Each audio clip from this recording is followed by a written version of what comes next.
Hi, everyone. This is the Dr. Lam Show, and we're here to empower you to take control of your health. Today, we're going to talk about how different foods can actually impact different blood types. And our goal is to help you eat in a way that actually nourishes you, makes you feel good, and is right for your body. And today, specifically, will be about blood type diet A. So, I'm Dr. Carrie Lam. My background is in family medicine, anti-aging, and regenerative medicine. But these days, I like to focus on functional and integrative medicine, combining ideas and strategies from lifestyle medicine, anti-aging, and nutrition to create better health and well-being. And I'm Dr. Jeremy Lamb. I'm a board certified doctor in internal medicine, as well as anti aging and regenerative medicine. And my focus is on chronic disease and reversing that. And my mission is to use both conventional as well as natural and integrative approaches to address and again reverse chronic diseases. And so today we're going to be giving you some very general but good information on blood type diets and how they can be beneficial for you. So, just to begin with, on what the blood type diet is, the author of Eat Right for Your Type, Dr. Peter D'Adamo, he suggests that there's actually a chemical reaction that occurs between your blood and the foods that you eat. This reaction is caused by lectins, which are a diverse type of protein found in foods, and they have agglutinating, which is like sticking properties that have an effect on your blood. So agglutinating means that it makes your blood a little more sticky compared to not sticky. When eating foods that contain protein lectins that can conflict with your blood type, the lectins will actually target an organ or body system and begin to agglutinate blood cells in that area. So the architecture of this blood type diet is to target these specific factors. Um, Fortunately, most lectins found in the diet are not so like life-threatening, but they can actually cause a variety of other problems depending on your blood type. So your immune systems are there to protect you from these lectin and agglutination. So 95% of lectins you absorb from your typical diet are actually just sloughed off by the body. But at least 5% of the lectins you eat are filtered into the bloodstream and can cause these different reactions in different organs. So, Dr. Jeremy, tell us these blood type categories and how it affects our rhythm. Well, your blood type is a restoration of your natural genetic rhythm. And so your blood type diet works because you're able to follow a clear, logical, and scientifically researched plan based on your cellular profile, what your cells look like. So each food groups are divided into three categories: highly beneficial and foods that act like medicine. The second one is foods that are allowed, so foods that are no harm to the blood type. And then lastly is foods not allowed, which act like poison.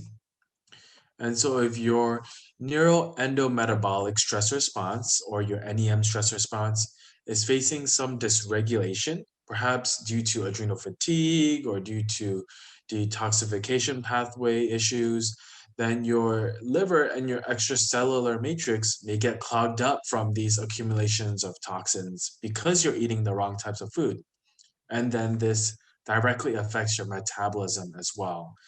It also compromises your immune system, your kidney function, your lymphatics, as well as your energy or your ATP production. And this can lead to even more tiredness, hypersensitivity, paradoxical reactions. So, following a blood type diet is one way to prevent and also decrease the toxic overload and burden that carries your body. Yeah, so it's important to and also understand that the blood type diet is not necessarily for everybody.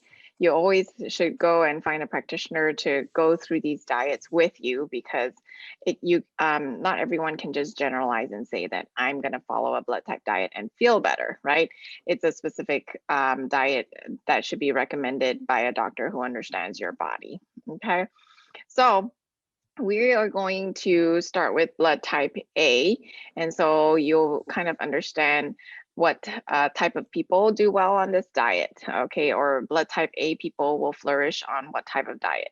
So, Dr. Jeremy, just give us a general overview of blood type A. Well, as the general as it can get, individuals with blood type A flourish from vegetarian diets. And type A's are actually predisposed to heart disease, cancer, and diabetes.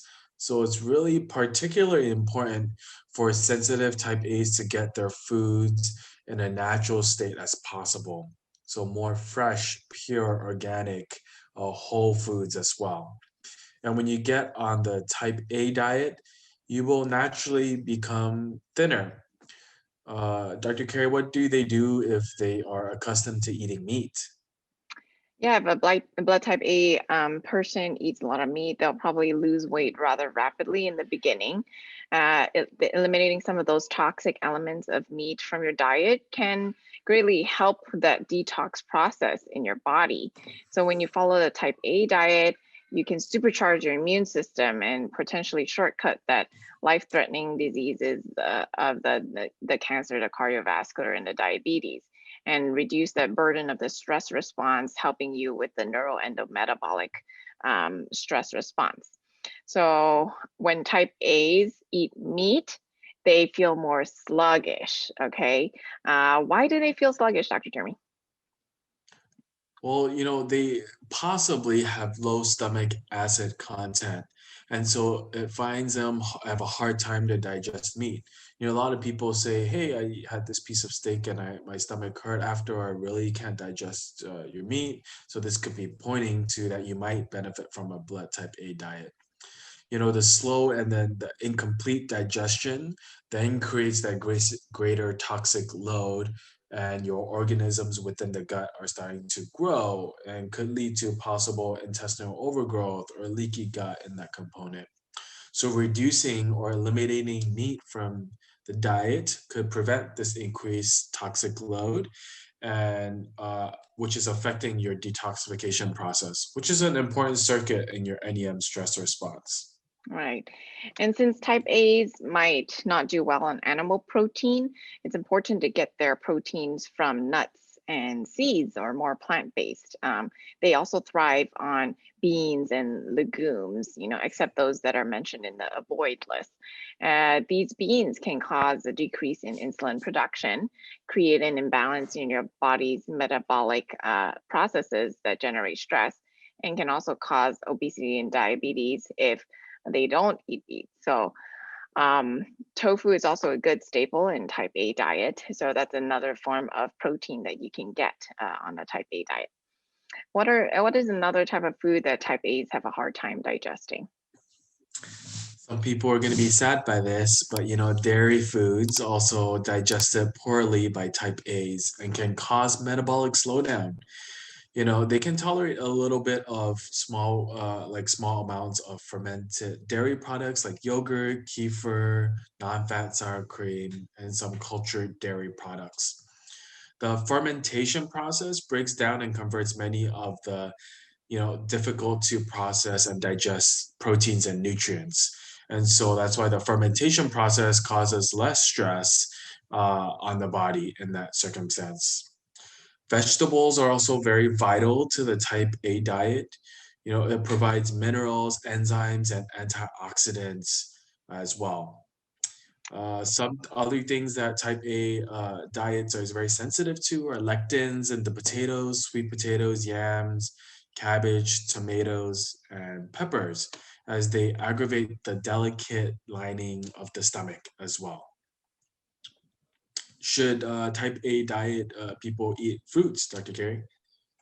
Uh, they should eat more fruits that are alkaline. So not mangoes, papaya, or oranges because they are pretty acidic.